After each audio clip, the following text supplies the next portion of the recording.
All right, hello everybody. Today we are going to be reviewing. Oh wow, be reviewing a show uh, from I guess a couple years ago. So I suppose it was just after, slightly after Vikings, or maybe during one of the last seasons of Vikings that this was filmed. And I don't know why, to be honest, why it never really got continued because it left off on such a cliffhanger ending after only 10 episodes. But I mean, it is a show I think I would go back and watch again. So we got Catherine Langford as Nimue, Devon Terrell as Arthur, Gustav Skarsgård as Merlin, Daniel Sherman as the Weeping Monk. Oh, I guess that's who that is. Okay. Sebastian Armesto as King Uther Pendragon. Who else was in this show?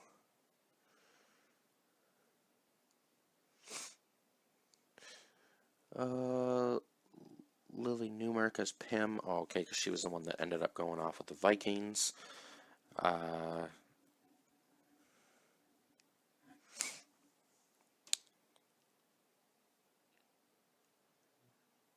Shalom Byrne Franklin's sister Ergain.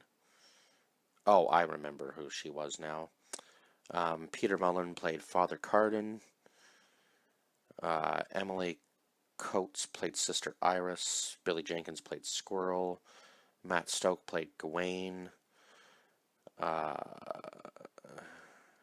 who was the...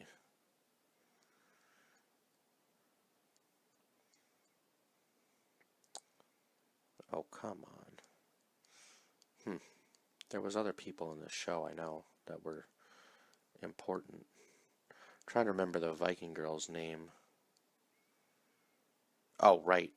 Bella Dane played the Red Spear. Guinevere? Oh, she was Guinevere? Good lord. Or did she play both parts? Interesting. And then who else was in this that was... There was other important names, and I'm trying to think about who they all were. There was a lot of names in this show, but I guess I mean the main ones. I can just go over that. So the main story. So this is supposed to be before the time of King Arthur takes over the sword and the stone type deal, or in this show it was more like they called it the Sword of Power, and it kind of corrupted the owners slowly over time, and that's why Merlin no longer used it because of what it did to him over the time that he was in charge of the sword. And so we follow this Nimue. So this also had like fantasy elements to the show, and she has powers, and she becomes known as the Blood Wolf, the Wolf Blood Witch. That was it. And so Father Carden and I guess the last of the Romans, known as the Red Paladins, are trying to take out. Um, oh my God, what was Nimue? She was a sorceress, but she was a certain race of. Let me just look that up. Cursed. They weren't elves, I don't think.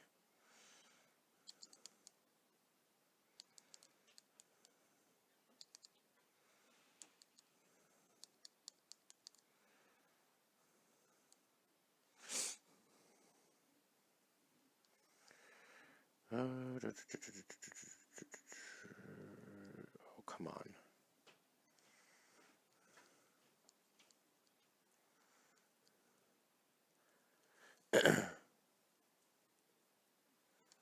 Seriously, it's not going to tell me. Oh, was she a fae? Was that what they called them? I'm trying to think. Do, do, do, do, do, do. Let's just see. Mythology. Lady of the Lake who recovered Excalibur. Yeah. But what did they call? I think they called them fays. Hmm. And the name of the sword was the Devil's Tooth. I remember that. But yeah, like, she's not a god.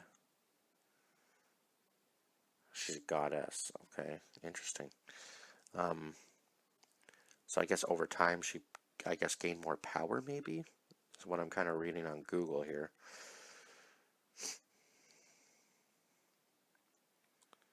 Um,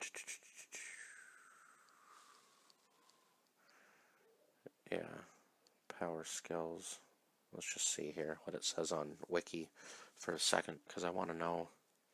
I believe, yeah, okay, she was a Fae. Okay, the Fae Queen, yeah. So I guess that's what they called them. Must have been. Okay, cool. So yeah, I guess the race of what she was Fae, if I'm remembering correctly. And obviously the Red Paladins are trying to wipe out the Fae, and she's trying to stop them. And she's trying to find some sort of use for her actual powers, because she believes they're a curse, but her mother tries to tell them they're a blessing, and she just kind of has to find out how to control her powers. And she does slowly learn along the way, but she has to hide herself from the paladins. And God, like, she has to pretend to be a lot of other people, and then she meets Arthur along the way. And the Red Paladin has this, basically, boy he's raised from a very young age, actually known as the Weeping Monk. But we actually learn his real name later on, I guess, in the show. And Merlin, we find out, is actually Nimwe's real father, and so that's why they, I guess, have such a strong connection throughout the show. And does Merlin die? I can't remember whether Merlin died or not. Well, he's lost his. Oh no, he doesn't die because he loses his magic. And then at the end of the show, when um, when Iris catches up to them, because Iris has been trying to kill Nimue throughout the entire show, even though nobody realizes it, and it seems like Gawain is always there to stop that from happening. And Gawain is also a Fae, and he doesn't get along with Arthur in the beginning, but they kind of develop a brothership throughout the show eventually, especially when they have the same common enemy, which is the Red Paladins. And who else was with Arthur at the very beginning of the show? Oh my god, I'm trying to think. Because there was other people with Arthur at the very beginning of the show. Oh, that, oh yeah, Bors, that was it. So Arthur was running with these criminals, and Bors was obviously one of them. And Bors was one of the guys that was at the round table with King Arthur, at least in the movie, from what I remember when I was a kid with Clive Owen and all them. Yeah, he was definitely one of the guys that was there, and I believe he was a lot older than all of them. And I guess they kind of portrayed that in this show too, that he was older, and he kind of tells Arthur's uncle what really happened with Arthur and him, like stealing the sword of, or the Devil's Tooth sword, and so on and so forth, to take it for himself. And he wants to prove to his uncle that he can battle in this tournament and become a champion. But his uncle kind of denies him of that right because he's not a true knight, even though Arthur considers himself one. Uh, so yeah, there was obviously a lot of uh, disdain from his. Yeah, his uncle didn't really like him that much, I suppose. Um, and then obviously when they come back with Nimue, they take over the castle, and then the Red Spear joins them against the other the other Viking. I guess Viking tribe would be what you would call them. Now, was he the Tusk commander? I think he might have been, if I'm remembering correctly. Yeah, I'm going to have to go into the images because I believe there was the red spear and then there was the tusks, right? If I'm remembering correctly. And then at the end, Iris even gets upgraded past the red paladin status. Yeah, I'm trying to see here if they have an image of what's his face, who was the, oh yeah, this has got to be him. Okay, yeah. All right, cool. So yeah, he was part of the other Viking tribe that believed he had a right to the throne, and was trying to, a rightful place on the throne, and was trying to take it from, now if it'll load this in again, I'm just going to disconnect from the Wi-Fi because otherwise it never will. He was trying to take the throne from King Uther Pendragon, right? Because he believed that, or I guess they found out that somehow Merlin knew the story of the baby or whatever. That was, yeah, there was a story there. I guess they put the wrong, or they pretended that the first baby was a miscarriage, maybe, I think. Or there was some sort of story with the baby. I'm trying to remember exactly what it was. Oh my god, because that's important to the story. And that was the reason why they knew that King Uther Pendragon was the fake one, and the real baby, I guess, had died. So that's why he knew that. That's why the Tusk commander knew that he was the rightful heir to the throne. So that's what he was trying to do, and obviously Arthur and the rest of them are teaming up to stop the Red Paladins and obviously the Tusks from taking over. And yeah, Nimue does truly find a purpose for her powers, taking down the Red Paladins, and the Weeping Monk slowly turns, changes sides, and luckily ends up living, thanks to the help of Squirrel, because otherwise he wouldn't have. And we actually find out at the end of the show that he is Lancelot. So yeah, I'm kind of trying to, slowly everything's just kind of coming back to me with the show because, again, like I said in my last video, I've been procrastinating on recording this. What else can I say? Yeah, you can kind of see throughout the show how the sword is corrupting Nimue, and then at the end she gets shot by Iris, and then falls, and then who was Nimue with at the end of the show? I believe, oh, it must have been Sister Igraine that she was with.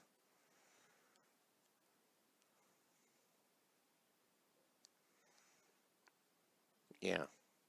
And then Pym is part of she ends up surviving because she was with the Red Spear, and then they get attacked, and she ends up finding a way to survive. And yeah, we find out the Weeping Monk is actually Lancelot at the end of the show, so that was cool. And then it leaves off with just Nimue kind of almost, it seems like she's drowning in the river, but it almost makes it feel like she's somehow still alive. So I was like, oh my god, they really left it off after 10 episodes of, like 10 episodes of that show. They left it off with such a cliffhanger of an ending. So it would be cool to see a second season, obviously. And her power was crazy, like how she was able to use it. And obviously, she lost control quite a few times in the show. But I mean, she ended up learning how to control it, but she had to use such an immense amount of power most of the time that she would take like days of rest, and you could see how it was kind of destroying her. So it was good that they ended up, I guess, in a sense, winning. But yeah, it would be cool to see a second season of this because Sister Iris gets upgraded right to like the very top ranks of the paladins. I can't remember exactly what their name was, but yeah, and who was the guy that played the... Was it Sir Ector? No, that can't be right. I'm trying to remember who was the older guy that was above Father Carden. We might not find him. He might not even be... He was only in a couple of episodes, so it might be kind of hard to find him. Interesting. There might be a photo, actually, of him in this. Let's just see. Because Father Carden and him did meet quite a bit. Oh, okay. Clive Francis. Yeah, what part did he play? Clive Francis. And they believe that obviously they were doing like the work of God, right, by wiping out the Fae. I mean, it's just so silly that that's how religion works sometimes, but Clive Francis, what part did he play? And I guess he had threatened to, obviously,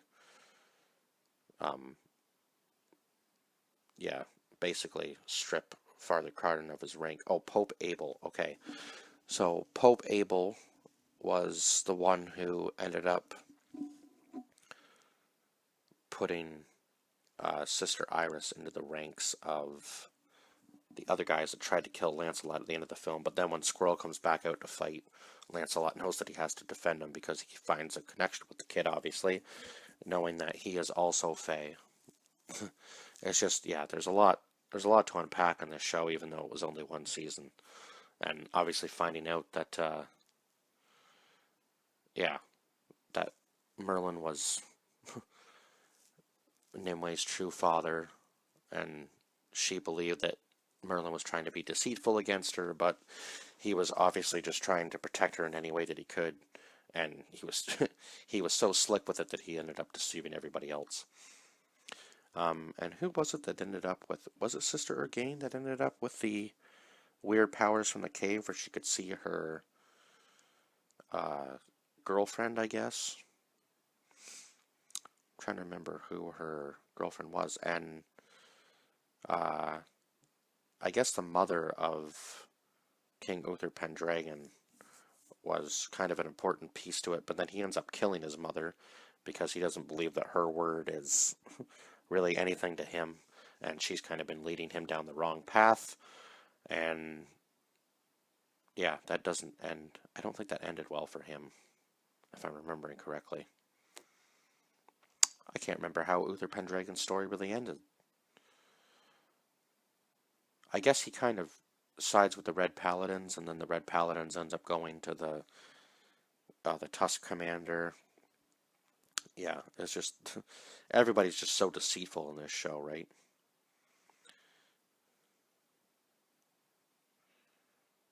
Or was that the Ice King? So who was the Tusk Commander? Oh my god, now I'm trying to remember.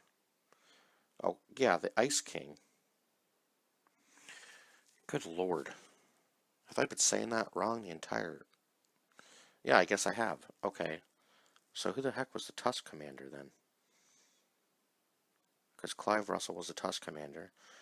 Oh, and he was Cumber the Ice King. Oh my god, man. I've been talking about this wrong the entire time. Yeah, so the Ice King was the one who thought he had a right to the throne because of what happened to the original baby. Right. And then Sister Cecilia was Ergain's girlfriend. And when they get into the cave and Nimue throws the sword away, yeah, that's when Ergain starts to get all the weird powers and stuff. And she just wants to fight. Right. So who was the Tusk Commander then? Now I'm really confused.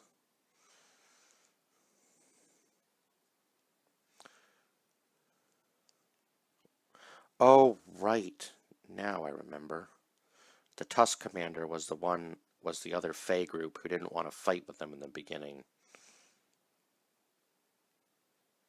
That's right. Okay. Yeah, he didn't want to fight. He just wanted to leave on the ships, and Arthur had to convince him to fight. And then he ends up dying too at the end of the show. So what a mess. Yeah. Well, now that I'm remembering that correctly. Sorry I was saying that wrong for most of this review. Yeah, it was the Ice King that thought he had the rightful place on the throne. And that didn't end up going well for him because the Red Spear ends up coming in at the end and saving the day, really. Yeah. Yeah, now I'm putting all the pieces together. Oh my god, I can't believe I was saying that wrong the entire time. And then, obviously, Merlin gets his powers back with the sword after Nimue, I guess, apparently dies, but she didn't really die. I don't think so, anyway. At least not from the way they ended the show. But the action sequences in this were actually pretty incredible and way more gory than I thought they would be. But yeah, I guess I kind of did enjoy this show. I guess I might have to go back and kind of watch it again. Because sometimes it did seem to kind of like drag a little bit. But I mean, the show itself was kind of cool with the fantasy elements mixed with actual history. So I gave this a 7 out of 10. I hope I did this justice, even though I was screwing up the names because there's a lot of names. Forgive me for that. But yeah, anyway, I guess I will see you guys in the next review. Bye bye for now, because that's holy crap, 22 minutes. Yeah, there was a lot. I think I will go back and probably re-review this show if it stays on Netflix because it is a Netflix show. So yeah, I think I might go back and do that because there was just so much in the show that happened that I think it deserves a second watch and a re-review down the road. So, but anyway, for now, this is going to be what goes out. So if you made it this long in the video, yeah, give this a like. Because, oh my god, I can't believe I screwed that all up. Anyway, see you guys in the next review. Bye bye for now.